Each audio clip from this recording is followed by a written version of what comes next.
Shazad Sheikh, Motoring Middle East, and this is the Infiniti JX35. No, actually it's not. It's something else now. It's the QX60. Yes, that's what it is. Yes, I know it still looks like a JX35, and pretty much it is still a JX35, but now it's called the QX60. Yes, I've really been struggling with that. But fundamentally, yes, if you're familiar with that car, this is the same car. It is a 5-door family luxury SUV. It's sort of a luxury version of the Nissan Pathfinder, which is what it's based on. This one has the 3.5 V6, a fantastic engine that you see in many Nissans and Infinitis. Pretty solid, pretty tough, quite sporty in fact. This one puts out 265 brake horsepower and 248 pounds-foot of torque. And it puts that through a CVT gearbox with all-wheel drive drivetrain, which normally gives it front-wheel drive actually, and with the torque being sent 50% of the torque up to 50% of the torque being sent to the back when it's needed. So let's have a little bit of a closer look at this. Let's first of all have a look at the boot. Now I can open the boot from here. There you go. So I press the button and up it comes. There you go. And it stops. So I don't know why it does that, because that's not quite enough if you think about it. Look. So especially not for me. So but I can just push it up a little bit higher. I still think it's a bit lower than it should be. But there you go. Maybe there's a setting for that. So down here you've got a nice big compartment there. That's a ton of space there. Here's your big Bose sound system, your woofer there, the acoustic wave system. Look at that. That's fantastic, and it does have a brilliant stereo, I have to say. So deep bin there, very, very handy with a plug. So I guess that must be to drain water, perhaps. I don't know, but very, very useful, very, very practical. Now, one of the things I don't like is, look at this. See that? That's the third row seats with these really tall headrests. Combine that with the really large headrest in the second row, and the visibility from the driver's seat through the rearview mirror is about the size of an A4 piece of paper. So when I first got this car, that really bothered me, and the first thing I did was put these down. And once you put those down, you can, of course, then fold these down as well. Well, I can't fold that one down at the moment because that seat's back. But you can see the sort of room you get. Again, it's for children. They get cup holders, which is quite nice, and they get their own AC vents. So that's good. It's got 3-zone climate control in this car. So very, very handy. It does, as you can see, fold down flat, and if you fold it down the middle row, then you'd have even more room. I think it's time to get into the back and show you that middle row. Let me first of all press this button, which is an easy reach now, and close this cabin. So let's get in here then. So here we are. We'll get into the back here. Now this seat is actually, you can actually slide this, if I can find a lever, there it is, slides back and forth, so it gives you more room. And as you can see from this seat here, you know, you can actually adjust the backrest as well.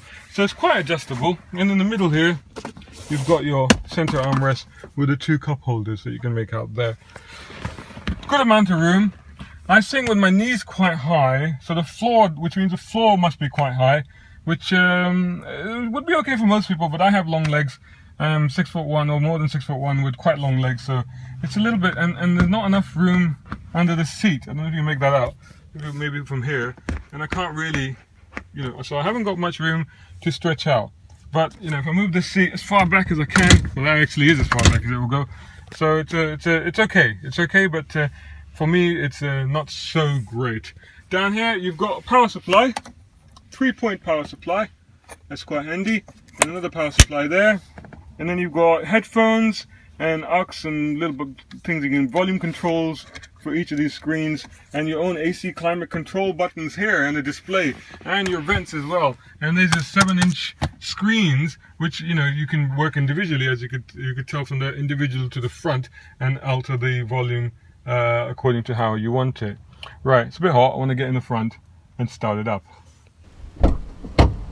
Right then, here we are inside the QX, and first thing to do is to press the starter button and to start it up. And there we go. Just have a look at that. That's quite nice. I like the way that happens. Now what you can't see in this screen is that is actually that display. Oh gosh, that AC's gone up really high. Let me just turn down the fan. There we go. So what you can't see in the screen is that is actually sloping. So now the thing is now I thought the sound has gone down. Let me just do this first now. I thought the sound has gone down. Now I have to press the rear AC, and then now I have to put that down. Or is it from here? Yeah, here. And then now I can turn the AC down in the back, because then you see independent AC, you see. I press that button again, and there you go, the economy and the map comes up. That's the big central screen there. Coming back to this screen, what I wanted to show you, what I was trying to show you with the AC kept cutting in, is that what you can't see in this looks like a static two-dimensional image, but it's kind of, it feels like it's sloping down, so it's sort of holographic in a sense. It's not quite 3D, but it has that kind of sense about it, so it's kind of nice. I do like it.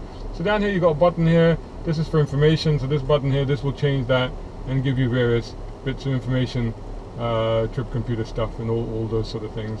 What it doesn't do is give you, or what I can't figure out, is give you a big old speed display right in the middle, which is becoming quite common now in cars. This one, I couldn't get it to do that, so you just rely on these big dials on either side. It's got active cruise control, of course, as you would expect, and of course remote here for this, the phone and the communication. This is very Infiniti, so it's slightly a raised deck like this, which is quite nice. Oh, the one thing I did want to tell you about this is it has this. So if you can see this dashboard area here, this is described as, now I don't know if I'm going to pronounce this right, Shodo Aluminium Kasane Washi Maple Trim. I probably completely mispronounced that, but that's what that is. It's rather nice actually. One thing I forgot to mention is, I don't know if you can see it up here. Up here there's a moonroof. Back there there's a full-length moonroof there as well. So it's actually got two moonroofs for here and for back there. So there you go. This is your maple thing, this Japanese maple thing. It's all very nice. Nice wood here. Proper gear shifter, but this is a CVT, so it's not actually a normal thing. Now I'll just go in here. There's a big old cubby box, quite deep. This has got two levels, so you can open that one and you can open that one. You've got another bit in there. In here they've got two headphones. You can make that out. There's two headphones in there. There's cup holders that I've taken out of the cup holders, which was here, and put them in here. And there's a remote in there as well. In there you've got one USB. Unfortunately, only one USB that I can make out, and more. You can't probably see that. There's only one USB that I can make out, and aux, and of course a power socket as well. Heat.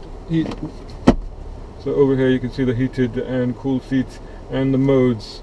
Best just to leave it in normal mode. Now it's got plenty of power. It's got plenty of torque. It's got more than enough performance, I have to be honest, but in fact it's got pretty decent performance, and the ride is good, the refinement is good on the motorway. It's quiet, it's refined, it's serene. Fuel consumption is very good as well. I think you can get nearly 600 kilometers out of this tank, and it is a nice refined ride. What it isn't is a sports riding. It's not like the FX, for example, or what used to be the FX. I can't remember what it's called now. But that has got a very sporty bent to it. It's got a sporty attitude in the handling. This one hasn't. This is a bit more of a floaty, a bit more of a comforty thing. Doesn't really like to be chucked around, but more than enough performance in a straight line. The only other issue I've had with this particular car, and I think it must only be with this car, very oddly, is when I tried to plug my phone in, which is an iPhone 6, into that USB to charge it, it wouldn't play the radio anymore. It kept saying reading USB, but it couldn't read the USB either, so it couldn't play off my phone either. So basically, if I wanted to charge my phone, I couldn't listen to anything. So that's a little bit inconvenient. I suspect that might just be a fault with this, because I've never encountered that before in an Infiniti, so it might just be with this car. So that's pretty much the car. That's what you got. What you really want to know. Oh, one more thing I should say. It's got quite a few blind features on it. Quite a few sort of driver's aid features on it, safety features on it, including blind spot assist, which is common. Lane discipline, lane keeping assist, which is a little noise that you get when you move out of lane. Again, quite common. Not so common. Backup collision protection. So as it's backing up, if it detects a car that's cutting across you, it will alert you to that, and hopefully you won't have that problem. The price of the car, 172,000 to 203,000 dirhams. So in the ballpark for that sort of car, this sort of car. It's for me, I find it's very practical, very nice, big, comfy family car. Not really a sporty drive, but there is enough performance. What I would struggle with, because I tested the Patrol a year or two ago, not the Patrol, the Pathfinder a year or two ago, which is what this is based on, and I quite like that vehicle.